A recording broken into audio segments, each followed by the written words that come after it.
Welcome home to USA Global TV and Radio, a place where dreams take flight, with authentic storytelling, diverse perspectives and meaningful conversations, where global stories unite and bridges are built beyond all borders. Discover world-class education, entertainment, hope and inspiration.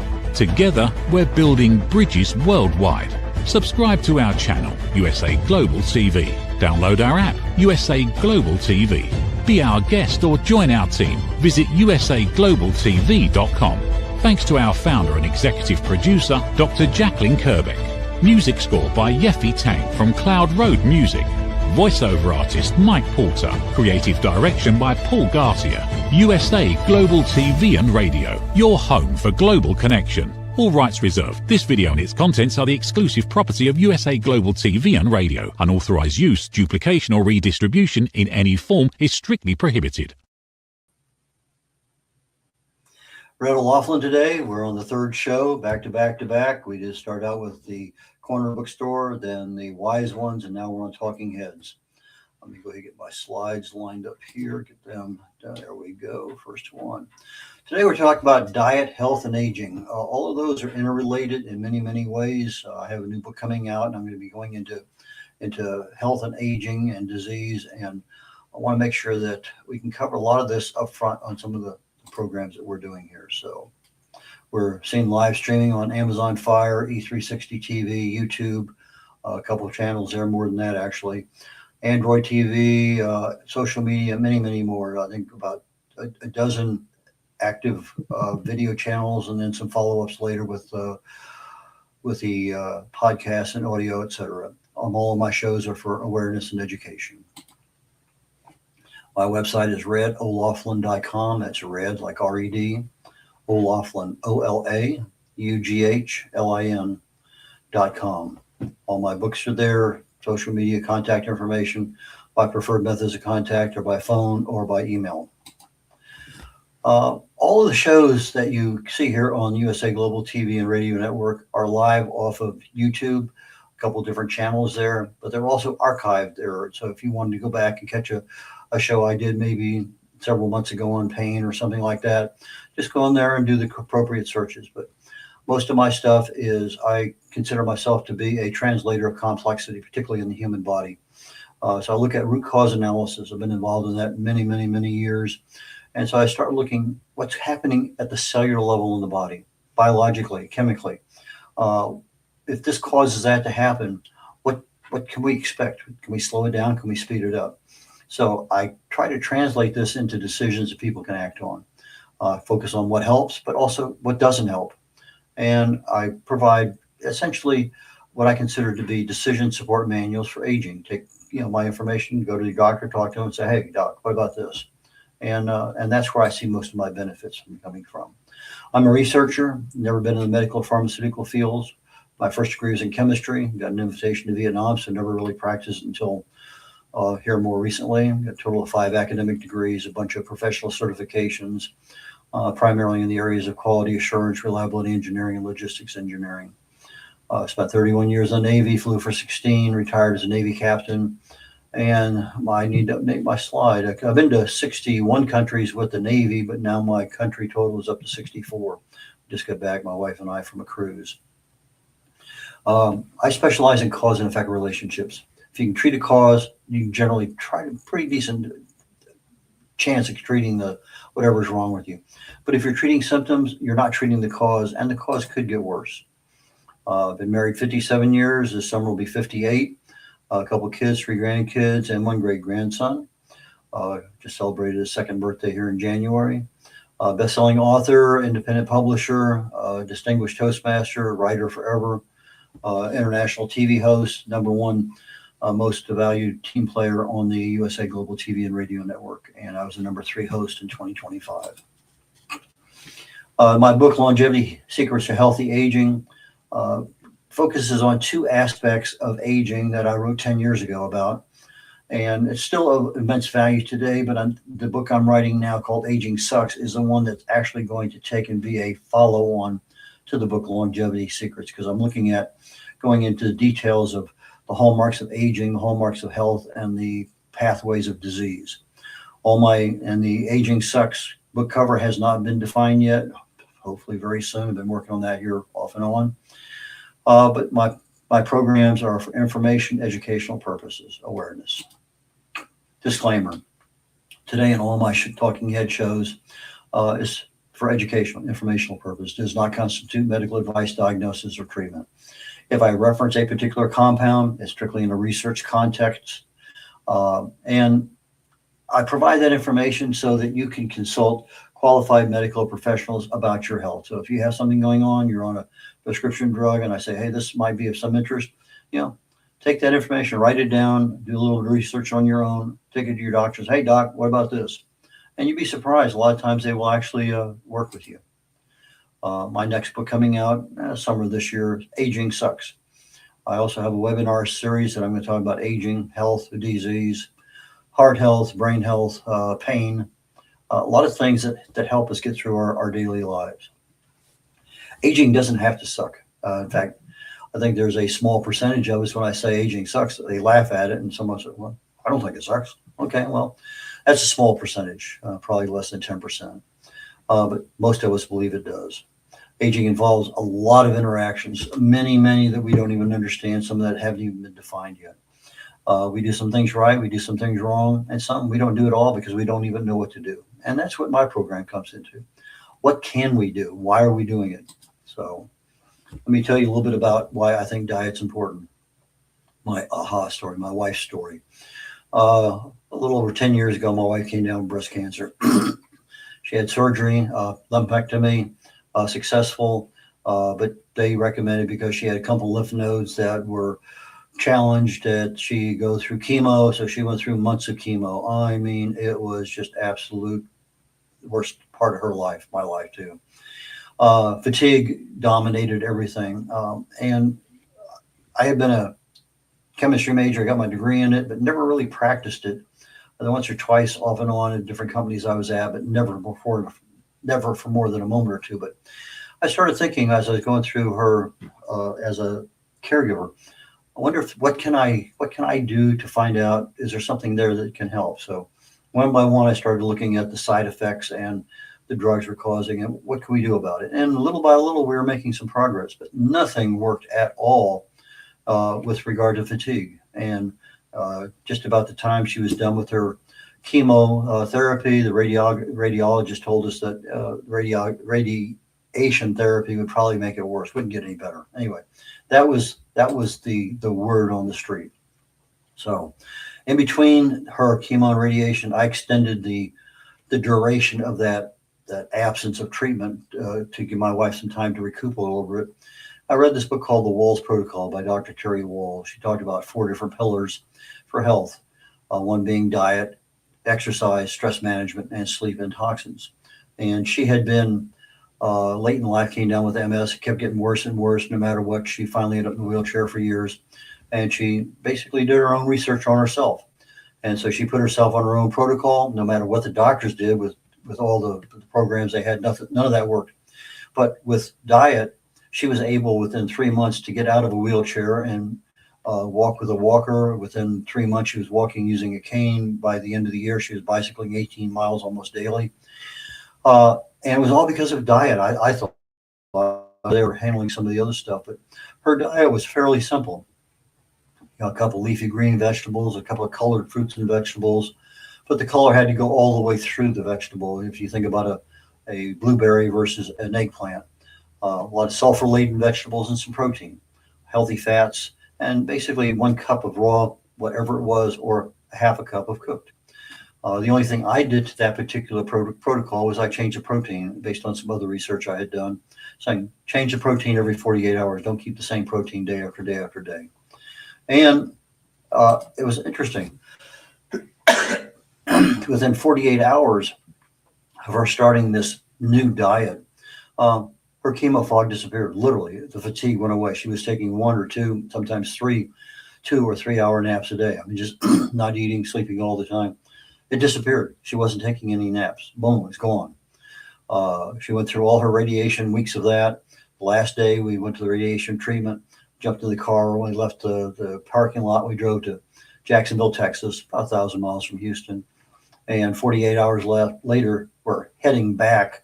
I had rented a U-Haul, got my parents' estate stuff that I wanted to keep. And she drove behind me 500 miles a day, 48 hours after her last radiation treatment. Again, the only thing that changed in her life was diet. That was it. That was the only thing that changed. And it made a major difference. It drove out months of chemo fog. It drove out weeks of radiation treatments, all because she was eating. Now, this Walls protocol, because of the way it's structured, it considers about 31, 32 of the nutrients our body needs on a daily basis. So if you're feeding your body with the right kinds of stuff on a regular basis, things will change. We take a look at our diet today. It's our choice in food, whether we buy it at the store, we take it, make it home, whatever.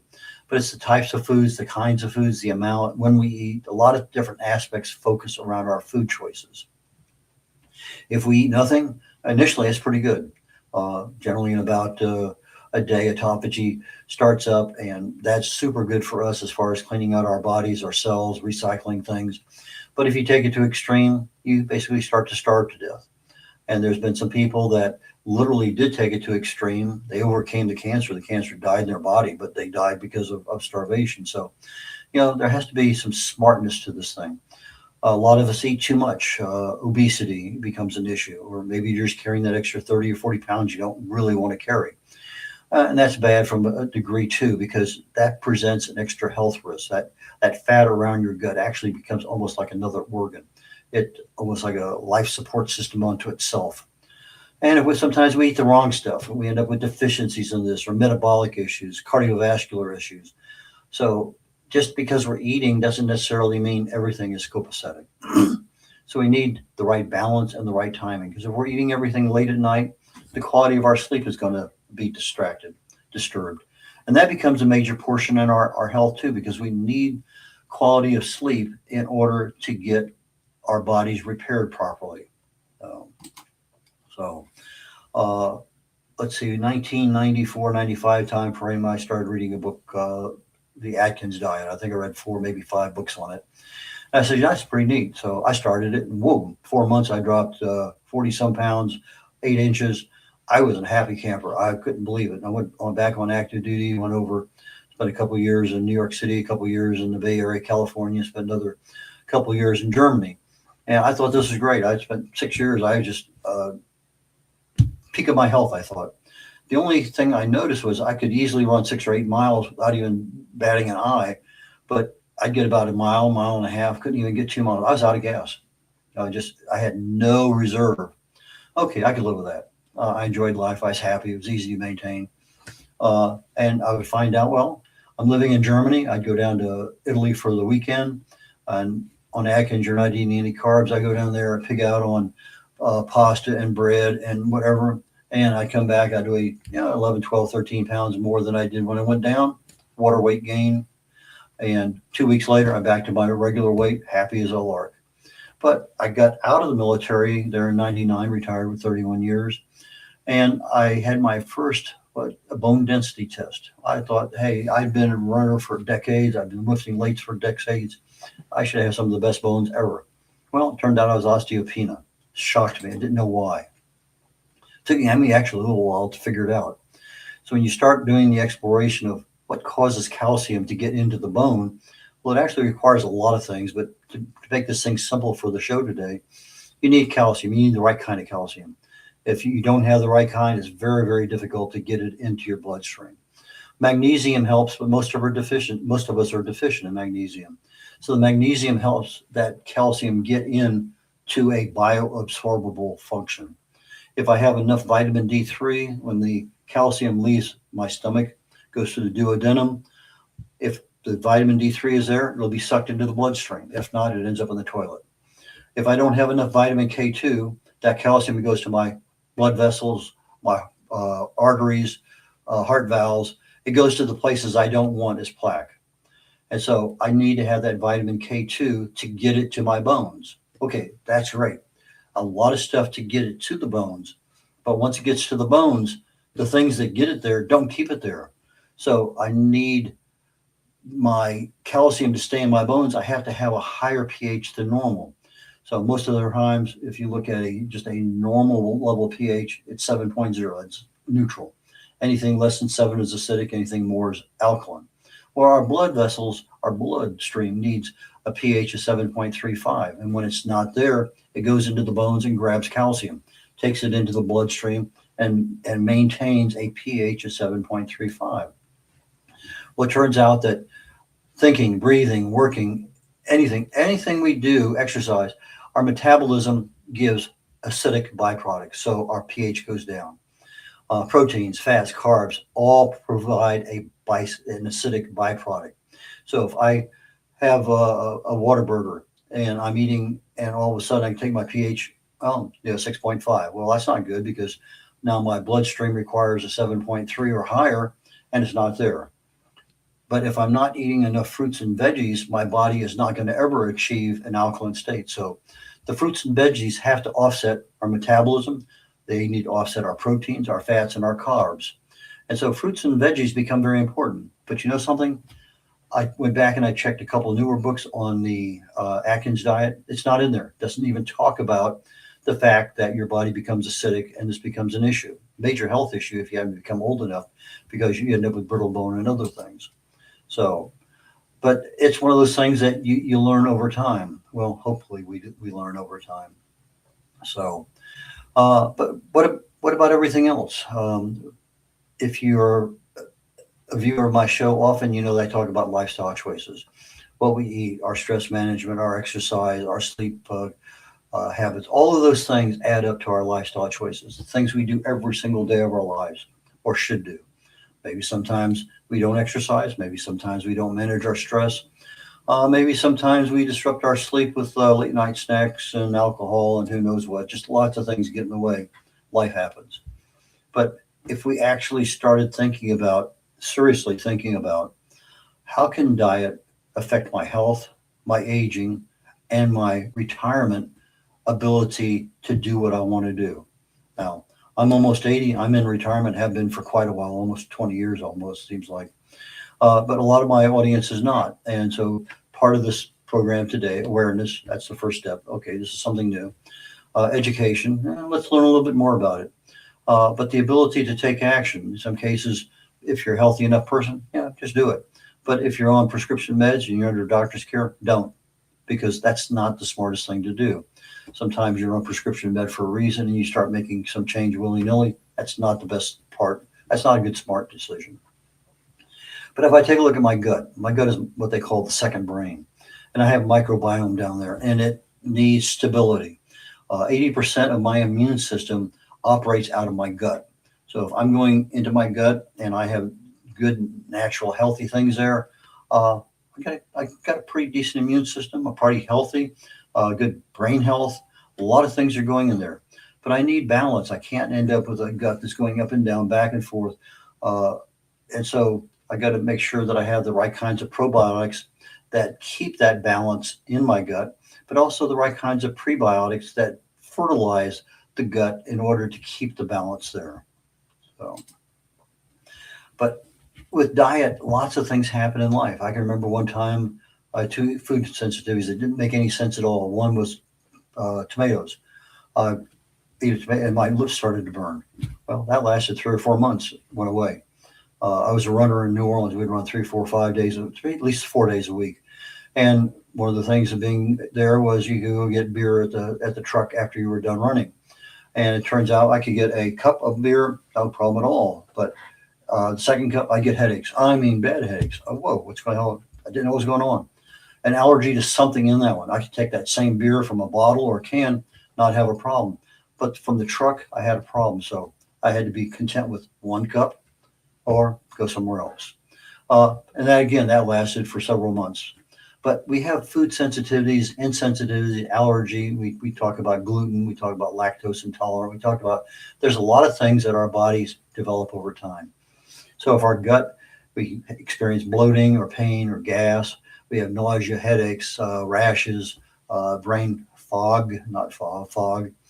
And so we learn what works. Okay, I can't eat whatever, chocolate. That gives me migraines. We learn over time what we can get away with and what we can't get away with. And we adopt. That becomes our our standard.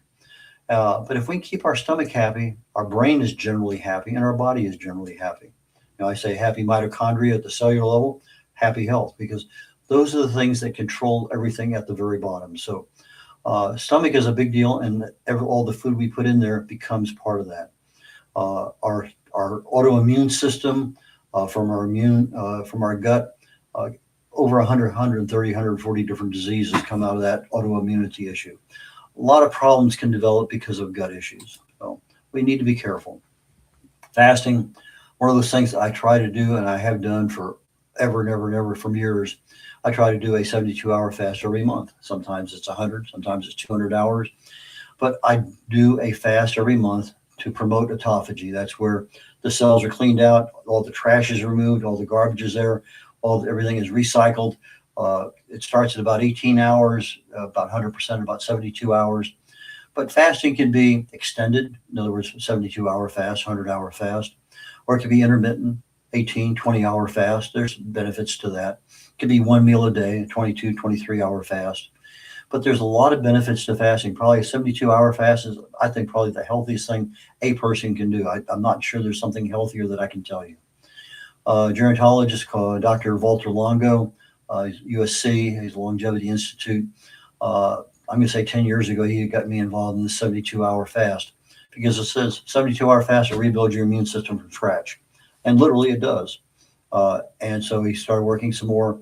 And most people can't go 72 hours of fasting. But if you go 120 hours of fasting, they had remarkable success with rebuilding your pancreas for beta cells and alpha cells. And they were having amazing results with type 2 and type 1 diabetes, particularly in animals. They're starting to convert that into human studies. And so if I can rebuild my pancreas, rebuild my immune system, and I'm starting to get a brand new system inside of my body, doesn't that make sense? Just from fasting. Now, I realize not everybody can. If you haven't, if you're going to do something more than 24 hours, keep your doctor in mind. At least keep your spouse, your kid, somebody in mind who knows what's going on, because we don't always know what's happening. So a lot of things that go in vogue, vegan, vegetarian diets, a lot of pluses and minuses. If that's what your thing is, go do it. I'm not going to tell you not to. But I will tell you that there's some issues there. On the plus side, they generally have lower disease risk. No problem with that. Generally easier to maintain weight. Very definite positive. Lower risk from a lot of things. So that's a plus. You end up with lower inflammation, lower oxidative stress, improved metabolic health. A lot of good things there. Can't argue that. The minus side, options there for many nutrient deficiencies. And when you start having that, you end up with cognitive issues, bone issues, B12. B12 is, you can't get B12 from plants. It's just not there. So you go and take a pill. Well, if the pill is the wrong kind of B12, B12 is a cobalamin. And if you're taking it as a cyanic cobalamin, it'll be destroyed in the stomach acid. You'll never get any benefit from it. So it needs to go under the tongue. So you absorb it into the bloodstream. But iron, calcium, omega-3 fatty acids, vitamin D3, zinc, all of those things, if you're a vegan or a vegetarian, you really, really, I mean, absolutely positively got to know what is the plus and minus on what you're taking. You need to know better than almost anybody you know, so that you can make sure your diet is balanced and your supplements are there, and they're the right kind of supplements. You take a supplement just because it has vitamin E. There's 8 different kinds of vitamin E, and in most supplements, it's synthetic. It's worthless. So you got to know what you need to know in order to keep your health there. Toxins, that's a big topic with me. I try to buy most of my foods, and I'm really particular on the personal care products. I buy them rarely, particularly because of the nanotechnology. The toxins are just all over the place. You look at a label of something, he's got, oh my God, 20, 30 items in there. That's not what you need. You need something with next to nothing. European canceled out 1,000 of the toxins the United States puts in its foods on a daily basis. You get a particular food, let's say that this company, XYZ, makes this product in America and makes it in Europe. In Europe, it may only have 6 products that make up that particular food. In America, there may be 15. But sometimes in America, we want something to taste better, smell better, look better, have that texture, have that extra crunch. So we're getting toxins that do that. But when you add those toxins to the body, they create lots of problems internally, and they affect your aging. They affect how you look. They affect how you think. Uh, just Google toxins in health. They're just literally way, way, way too many to list to go into this program. Generally speaking, I read labels on everything. It's rare I don't read a label. It's just it becomes a habit. So the fewer items, the better. And sometimes you look for certain key things there. Know what a label says. Just because it says low or no sugar doesn't mean something. I mean, if I gluten-free, well, if I'm looking at a glass of water and it says gluten-free, well, so there's no gluten in water anyway. So there's a lot of it's false advertising. But when you have a lot of preservatives and things in something to make it look better, last longer, whatever, those can cost you a problem down the road in your health. So it's a big thing. You ought to be able to. That should be a project take on one of these days for New Year's resolution. Learn more about reading and understanding labels. Alcohol. I enjoy my red wine as much as other people. However, the body treats alcohol like a poison. I mean, everything stops. Your digestion, it's called just no more. And the body will process alcohol through your liver until it's all gone. Then all of a sudden it'll start digesting again. You may have seen this if you happen to eat late at night and you have an extra glass or two or beer or two. And all of a sudden at 2:13 in the morning, you wake up. Why am I awake? And all of a sudden your body has digested the poison, the alcohol out of its system. And now your body's digestive system is starting to work. And so it turns everything on. And that's what happens when you have that. So if you're going to eat and drink, do it earlier in the day. If you're going to drink, do it much earlier, 6 p.m., not 9 p.m. Again, if you look at alcohol and health issues in the body, the list is very long. If you're only drinking once a week, probably not too bad a deal. But long-term effects can be a serious one, especially if you're drinking 6 or 7, 8 days a week. So again, awareness, it's something you probably need to address.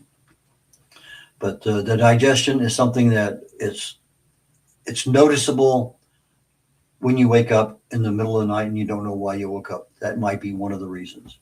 But it certainly disrupts your sleep, the quality of your sleep. Ketosis, another one of those like vegan, vegetarian things. If I go on a ketone diet, ketosis, all I'm eating is fats and proteins, no carbs. Oh, that sounds pretty interesting. Ketones is an energy source versus sugar, your blood sugar. Well, you replace that with ketones. And there's a lot of benefits from it, actually quite a few benefits from it. It sounds good. It's easy to work, lose weight, feel good. I went on Atkins. I avoided, I was on less than 10 grams of carbs a day, and I loved it. I mean, just easiest thing in the world to do. So a lot of fats, a lot of proteins, increased my body's acidity levels. Never knew that. Bone loss was occurring. Didn't know that. So the ketosis is good, but it's like a lot of other things. Had I known Atkins needed fruits and veggies, which have very little, if I'm looking at blueberries and strawberries and raspberries, very little carbs. I mean, I'd have to eat a lot of those to have any effect whatsoever on a carb basis. Maybe I need to be smarter in my ketosis by having some green veggies and fruits in order to offset some of that acidic level in my body. I kind of attuned it to the song The Gambler. You got to know when to hold them, know when to fold them, etc. Well, you got to know when you got to get off of ketosis a little bit in order to address that issue of body pH. And it's simple. You can order it online, go down to a lot of stores. It's just a little tab you touch to your tongue. It turns a color. You look at the color. 7.5, good. 6.5, not so good. So those are things that are there. Hormone balance. Hormones are signals. They signal the body to do this, like peptides. They're there and they tell organs to do certain things at certain times.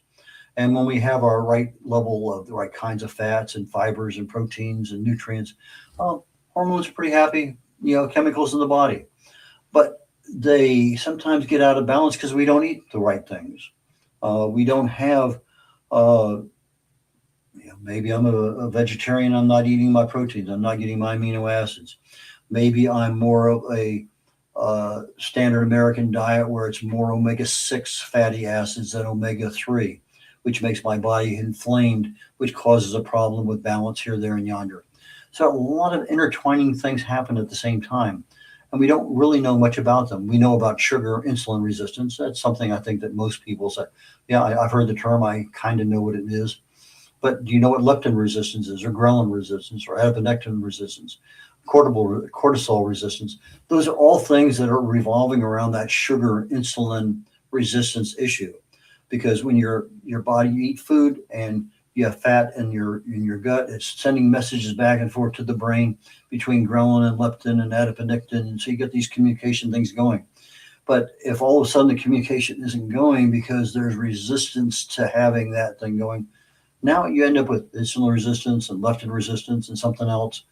And we're not even getting involved with the thyroid and sex hormones and other complications that develop. So the balance that you have in your diet of having, the 30, 31, 32 things you need, nutrients you need every single day, balance the hormones, and they keep our bodies operating properly. Inflammation, free radical damage. 24/7, your body is being attacked all over at the cellular level, DNA level, everywhere. Every time your free radical is a molecule that lost an electron for whatever reason and is looking to find another electron, it bumps into another electron, steals that electron. Now it's a stable, happy molecule again. But this new molecule that lost the electrons, now a free radical, is going out bouncing, trying to stabilize. Well, we have antioxidants to provide extra electrons to stabilize things. But if we're not eating the right foods that contain these antioxidants, we can't get the balance of that inflammation. And one of the things that we've learned over time is that chronic low-level cellular inflammation leads to disease. It leads to oxidative stress, which leads to DNA mutations. And so we end up with a situation. So if my standard American diet is 10, 20, or 30 times the ratio of omega-6 to omega-3, I'm ending up constantly in an inflammatory condition. Oxidative stress is occurring all the time. And years down the road, I'm going to have some kind of health issue that I could have corrected earlier, but didn't know about it.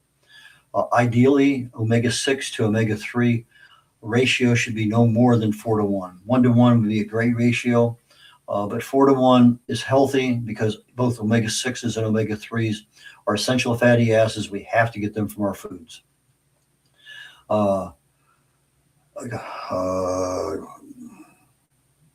Advanced glycation end products, AGEs, is how we cook our foods. Are they fried at high temperatures, barbecued, the black on the outside of a steak, the char marks? Those are all things, but they add to this issue in our bodies of distracting and disturbing and causing inflammation. If I only have it once a week, probably not a big deal. If I'm having it 4, 5, 6 times a week, big deal. So he said, well, I don't have to eat all those veggies. I don't have to eat all that stuff because I can take my one a day, and here's 35, 40 different kinds of things or whatever it may happen to be. Well, part of the problem is that not all of the things they put in a pill is absorbable. If I take a look at calcium is probably one of the least absorbable ones there. The same thing with magnesium. There's some things in there. It's cheap to produce say, yeah, there's vitamin E in there. It's synthetic. Not worth a damn, but it's in there. I'm giving you vitamin B12. It's going to be torn up by stomach acid. So you have to look at what is bioabsorbable. If I want to have curcumin, which is a very good supplement, great for pain control and other things, resveratrol, there's some couple others in there, that if you add black pepper extract to it, piperine, it makes the molecule of curcumin or resveratrol 100,000 times more absorbable in the body. Ubiquinone versus ubiquinol, CoQ10. If you buy it at the shelf, there's a difference between the two, about 3 times the price. If I buy the ubiquinol, I'm paying more money, but a lot more of it's going to be absorbable in my body.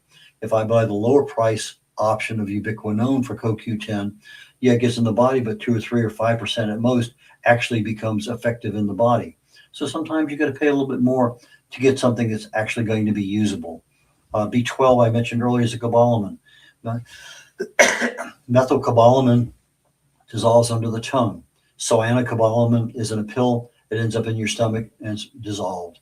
Oxides, carbonates are very difficult to absorb. A lot of other things are out there. If your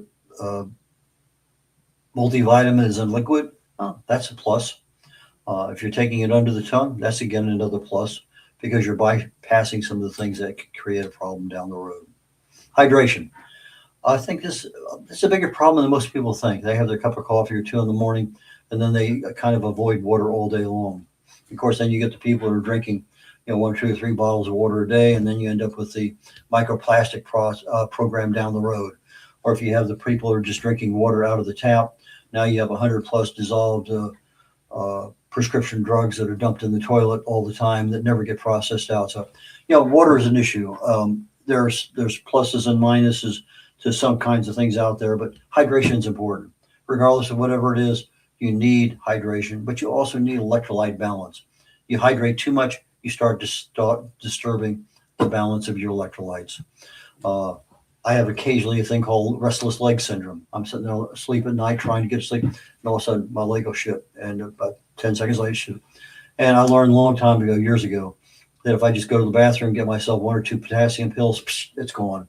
But sometimes calcium, magnesium, there's lots of things. If you look at restless leg, they'll say take it. For me, I found that potassium works super well.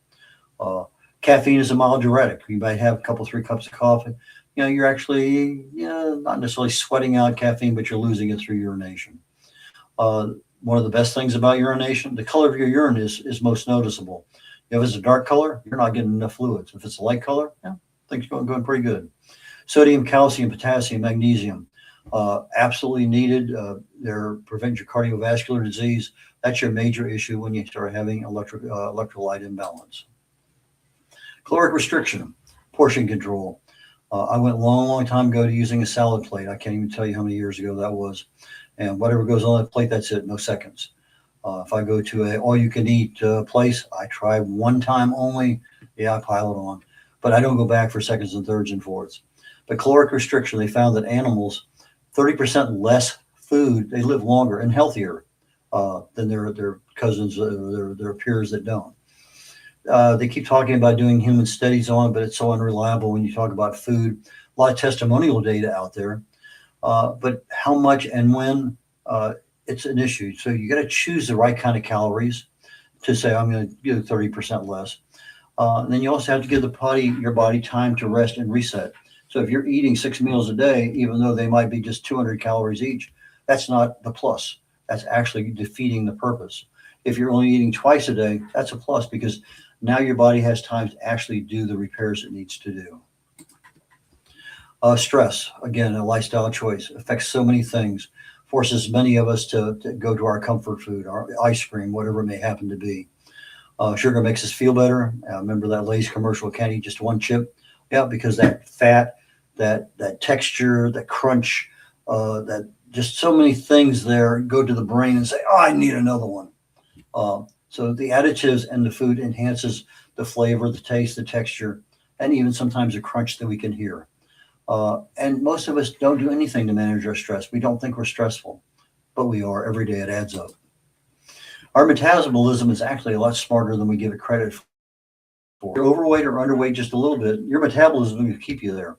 You eat a little bit more, I can't gain weight. I eat a little bit less, I can't lose weight because our metabolism adjusts to wherever our current status is. So if all of a sudden I was needing, let's say 1,000 calories a day to maintain my weight, and I take 200 less and I'm on 800, our metabolism is going to adjust. Say, hey, so I need this extra stuff. And our subconscious mind plays in supporting it. We're in there. We got to maintain present tense, positivity, and personal. So if I say I'm not going to do something, it doesn't hear the not, and it just goes ahead and does it. Depression can be caused by various types of nutritioncies, your vitamin D3, iron, zinc, a lot of B vitamins that also support the heart with homocysteine issues. So our food choices affect our mental health. They affect all aspects of our life. And they also affect the rates at which we age, the level of our health and our disease. So to wrap this thing up as quickly as I can, lifestyle choices control the good and bad of our lives. We have to know what is good, what is bad, when to hold them, when to fold them, so to speak. The hallmarks of health and aging controlled by our lifestyle choices. And we start today with food. Habits are hard to break. They can be broken. So we have to know what's going on. That's great. We knowing how to do something better is, that's even better. But when we know why something causes a change in us, that's generally when that habit's easier to break. Red O'Loughlin signing out today for Talking Heads. Thank you so very much for joining me, and we will catch you again next week. Take care, y'all. Bye now. Meet Lady Ella, a special ladybug who is trained by Grand Beetle on how to listen at an elevated level. After earning her gold wings, Mother Earth and Father Universe asked her to travel across the solar system, teaching life lessons to creatures to respect one another and to listen. Learn more about her travels in the book series, The Amazing Adventures of Lady Ella.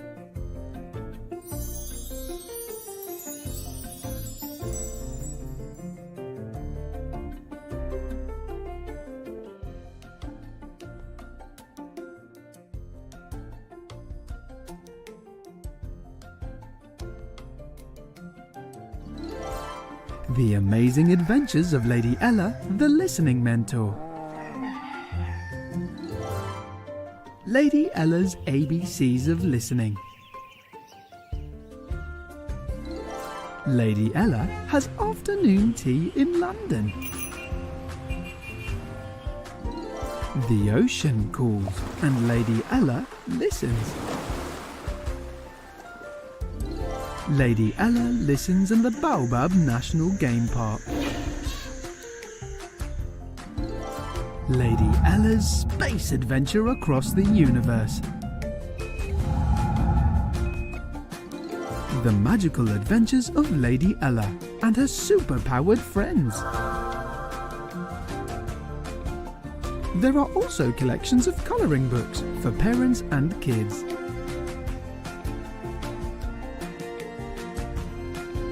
Providing world-class education, entertainment, hope and inspiration. Join our team of elevated listeners to teach children elevated listening skills. Lady Ella would like to teach you and your family how to listen at an elevated level. If you're interested in learning life lessons as well as how to communicate more effectively as a family, go to Amazon and order Lady Ella's books. They're all there just waiting for you. Is it true? Is it kind? Is it necessary? In a world quick to judge, one book dares to reveal the hidden cost of silence. Discover Holy but Harmful, The Silent Sin of Judgment, How Hidden Judgments Destroy Relationships and Damage Lives by Dr. Jacqueline Kerbeck. The Amazon #1 bestseller that's transforming the way we understand ourselves and the way we see others. Pick up the companion workbook to uncover your own hidden judgments and learn how to break free from them. Available now on Amazon and at fine bookstores worldwide. USA Global TV and Radio proudly presents Tracy Cram Perkins, a dementia caregiving survivor teaching how to balance care with peace of mind. #1 resource for dementia caregivers. It's the book Dementia Home Care, How to Prepare Before, During, and After. Over 17,000 copies sold of this must-have guide. And now a testimonial from Tracy Smith. If I was to describe this book to someone who is going through a similar situation, I would underscore how important it is to have some sort of a tool or a guidebook to help you through certain stages. And there's so many, it's such an unknown topic to the average person. And to have this as a reference is essential. It's going to help you get through it personally, as well as help your loved one manage. To learn more, go to TracyCramPerkins.com. Tracy Cram Perkins is an award-winning author. She's also the host of Dementia Home Care television show. Watch it here on USA Global TV and Radio. Thank you, viewers and listeners of USA Global TV and Radio, for joining us today. We're honoured to have your time and attention as part of our global community. At USA Global TV and Radio, we believe in the power of authentic conversations, meaningful connections, and creating a world of possibilities together. Want to be part of something bigger? Join our team of elevated listeners at usaglobaltv.com, a space where your voice matters and your ability to listen transforms relationships. Stay connected with us across all our platforms for thought-provoking discussions, expert insights, and empowering stories. Subscribe to our channels at youtube.com/c/USA Global TV. Follow us on social media and explore the endless opportunities we're creating for growth, learning, and inspiration. Together, we're not just broadcasting, we're building bridges and changing lives one conversation at a time. For inquiries, contact us at info@usaglobaltv.com. Produced by Executive Producer and Director Dr. Jacqueline Kerbeck. Voiceover by Mike Porter. Creative direction by Paul Garcia. All rights reserved. Visit usaglobaltv.com to view our full terms and conditions.